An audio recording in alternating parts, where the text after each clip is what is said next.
Okay, welcome team. Welcome Nicole Kae. Welcome Julian. Jules, I've been talking to a few people who know you quite well, and I reckon you have the most amount of nicknames on God's green earth. Hit him. I want to hear him. I feel like I've just got Jules. Some will not be able to be repeated, but some are, and I'll talk to you about them later. Oh, stay tuned. What about Juju? That's a new one. Juju, yes. Juju. Yes. Juju. Yeah.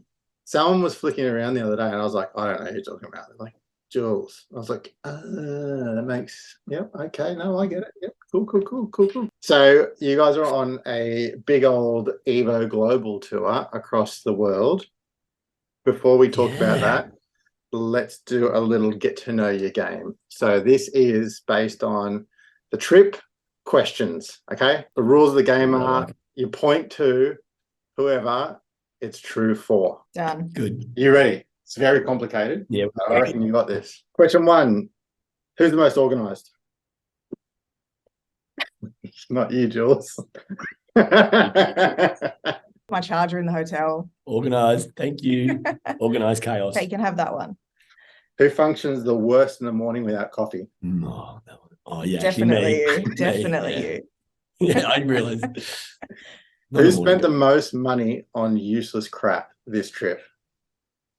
Definitely him. Mine was good stuff. It was actually good stuff, but I'm sure that you don't need it. Well, how many fridge magnets have you bought? Well, No, hang on. How many fridge magnets? I've only bought fridge magnets because my mum specifically asked for them from every country that I visit, and she has done for my whole life. So I did buy $100 worth of American candy the other day, just for fun. Literally $100 worth of candy. And then I gave it out in class because I was like, I can't eat all this. I also can't afford to take it back home. Okay, who can/has burp the loudest on this trip? Bert? Easy. That's no. Easy.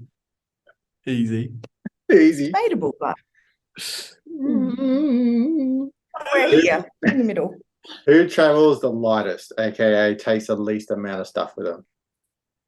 Really? Yeah, it's not really even him. It's probably I've actually added. Probably Jay. I came with 2 bags. I've now got 3 bags. But I was lightest coming over.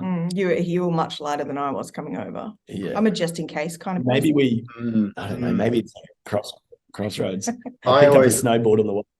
Yeah. Just casually picked up a snowboard. Oh yeah, useless. Useless not things. useless though. It was a must. It was a It was a need. Practically making money. Practically. Who smells the best right now? Oh, me. Yeah, probably. Yeah. I've got long nose. Makes sense. Who's the oldest? Me. Got you by a month. Who's the worst at directions? Oh, me. Yeah. 100%. Oh, me. Hopeless. Never trust me. If I say go left, you should definitely go right. Okay, who has the best secret talent that you've discovered on this trip? Oh, okay. Nicole's fingers are quite magical, and I guess every time I see her teach, she makes hair do things without touching it, but she does these things, and I'm like, what the fuck is she doing? Jazz hands. Bloody good. I can't do. I touch hair and the hair runs away from me. I'm like, the old sausage fingers. We might have to come back to that one. Sausages. Can juggle though. Can juggle. 3 balls. Level. Yeah. 4, 3. Yeah, I could do 3. I'll show you. Yeah, we'll try and get some. Oh, stop it. What? Ready? Who, and this is a loaded question, who has exercised the most on this trip? Yeah, I did it once. I went and you snowboarded. I went snowboarding for 3 days. Nicole does yogurt in the morning. You did some yogurt in the bed. I did yogurt in the morning. Yeah, good. But yeah, really done physical activity because you've gone snowboarding, I actually bring like workout shorts. I wore them. I've worn them once. Day 1, I wore them, and that was about as far as it went. But yeah, the snowboarding really got me. My bod's still sore. Yeah, it'll do that. But then you were doing 20K a day. Yeah, I did walk all day for 4 days in New York. So, but that's the only exercise that I've done for a month. It wasn't exercise. She got lost with the directions. You said. I was going to say when we were when we were at Hot Shots, we saw you, Jules, inspiration. You and Jay went for a run in the morning, and the next day we all went for a walk. But I was wondering if that was literally the only time you went for a run the entire trip. They started off strong. I'm saying that I ran to the toilet a few times as well. So American food. Okay, last question is, who's responsible for getting me on the next trip? creative director. I think a little bit of both. We can both slide in the card. Yeah, we'll get say you're a necessity. Absolutely. For a lot of different reasons. You can't do this over Zoom. Oh wait. Yeah, no. Undeal. We can be roomies. I'm quite organised, by the way. So no. Well, you remember the charges, so that's what matters. Okay, so you are currently overseas as we speak. Where are you? So we are currently in Copenhagen, Denmark. Copenhagen. And we're about on day 3, 2. Well, we're on day 2 of our education here. Right. But we're probably on 3-ish of our tour. Yeah. 20 days on tour out of almost a month long tour is a long time. Yeah. Definitely. It's gone really fast though, hasn't it? Yeah, definitely. I think it makes it easier when we got a little travel companion. We've got obviously Nick and myself. Jay's with us full time, which you don't know. Jay's a ball of laughs and loves paying for things, which is great. Yeah, he spends more money than both of us. Yeah. Which is great. So it makes us feel good about ourselves. And then we've had people who, a guy called Tom Smith from London, who's our colour creative director. He's been coming and going. We've got some of our team from Australia over here now too. So it's kind of like these people who come in, it makes you feel like you're at home again without being at home. Yeah. It's an unusual setup to have such a long tour, but then to have the people come in and come out, like it makes it spicy and makes it fun. Spicy. Lots of spice here. I love that word. Yeah, it's quite spicy. Yeah. Quite a bit of spice. I'm here to inspire. What can I say? Yeah, I'm a wordsmith.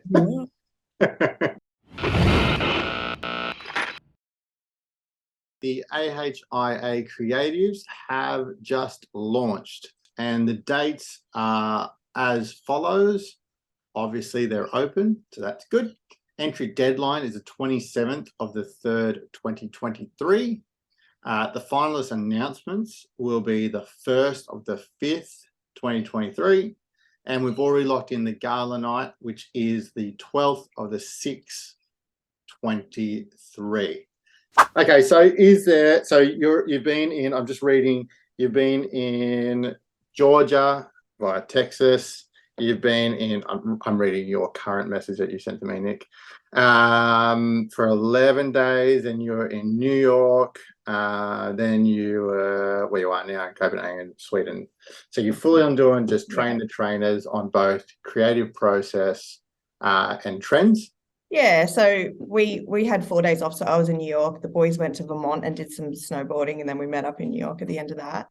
But essentially what we're doing is our 2023 education content. So we've got 3 different groups of people that we're working with. We've got our fundamental educators, so that goes out to our distributors, and then we have our creative content. So we're teaching everything from, well, we're not teaching colour, but from colour. We're watching. We're watching colour. Yeah. To cutting, creative and fundamental, and also styling. But this year we put a little bit of a twist with the styling element of it, in that we are trying to get across styling your shapes as well, not just editorial and avant-garde styling. So it's really about how to touch your haircut shape and how to finish it properly, because I feel like there's a lot of gap in hairland with people not knowing how to finish. Yeah. I know, and it's been awesome. Like, I've never taught it like this. I think this is my 12th year with EVO and my 9th education tour. And it's so nice to be able to actually do something with someone who speaks the same language as you. As much as I look after the cutting and Nicole looks after the styling, it works hand in hand with everything we do, which is unreal.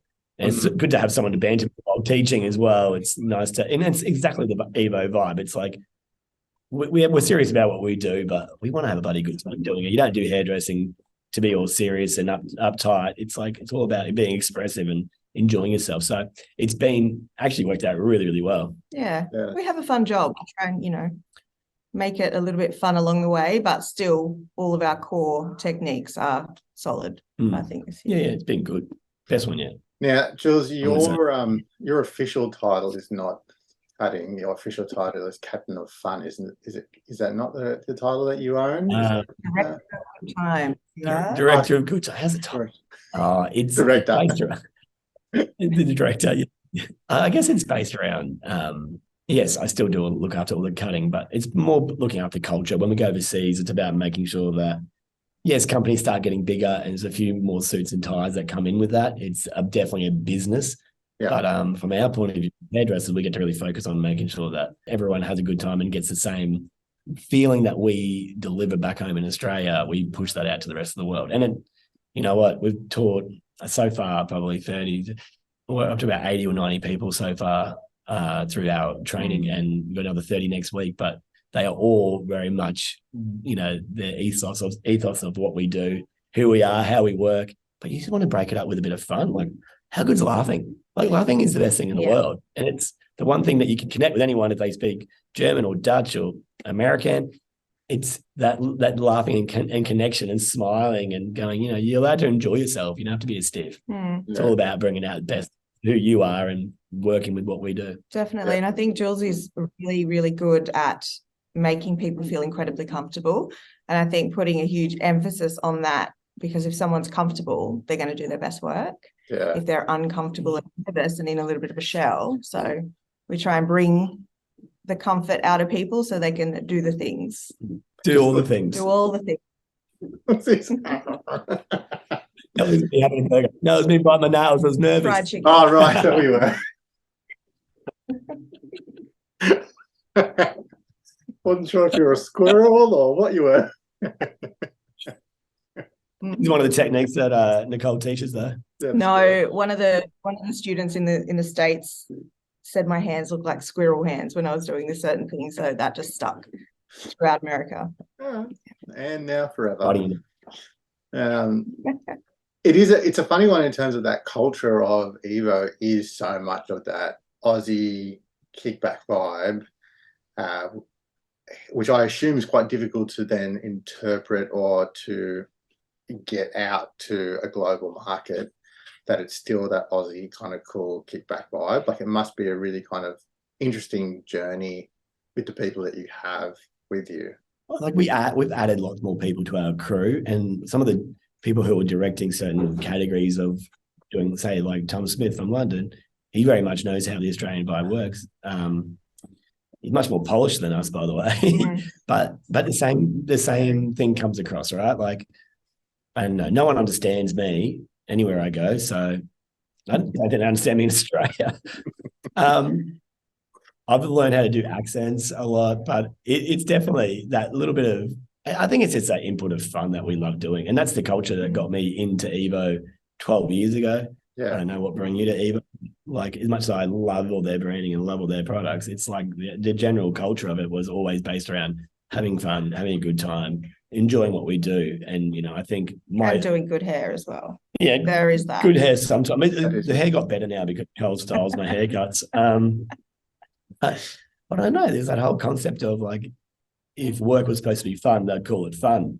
And I feel like I go to fun every day, which is great. So that's a win. Then products that are coming out, give us a little rundown of that. I'm gonna not shoot that to you, Jules, because Nicole answered that better. So we've actually recently launched our color range, which is Huver. So we did that last year. So that's going really, really well, and everyone's received that incredibly well. It's beautiful. As well as releasing our in-salon treatment program, Top Drop. So they're two huge things that we've released, and we've been working on those for years. Yeah. So that's really nice to come out. And colour's obviously huge. These trainings used to be 2 or 3 days with a cut and style. Now the input into colour, these trainings could go on for a bloody month, I think, in each market. There's so much to learn, but it's such a big asset to Evo to have a full concept now as well, which is great. So you're definitely picking up a lot of different people and new salons and brands and educators. It's actually unreal. It's the best. Front to back now. So there's everything that you need, which is awesome. I do want to touch on the fact that, Nick, I don't know if you still do R&D with the business, but you had done that for a very long time, which is it's a very unique kind of attribute to be part of that whole process, to really buy into understanding what the actual product does, how it works, and then be part of the team that develops it. What kind of is the point of difference? I think being a part of it, and I guess the short answer is yes, I still am a part of it. There's something really special about working on a project from an idea and then seeing it come all the way through full circle and seeing it on the shelves and seeing people love it. Yeah. I think for me, it's made me a better stylist in understanding what goes into the product and how to push it to, and where to pull it back. Yeah. So for me, really interesting process, and it has made me a better stylist, I feel. And to talk to that, I've noticed your growth in that as well, to be able to break something down and know where it can go and know your combinations. And like Nicole will look at it when we're doing these education sessions, and someone will use, a type of combo, and she'll look at it going, yeah, you needed extra of this and a little bit more of that. And that's why this is, I'm like, wow, your mind works differently to mine. Yeah. All I kept up is like a bit of floating dust in the air most of the time. But a bit of hairspray.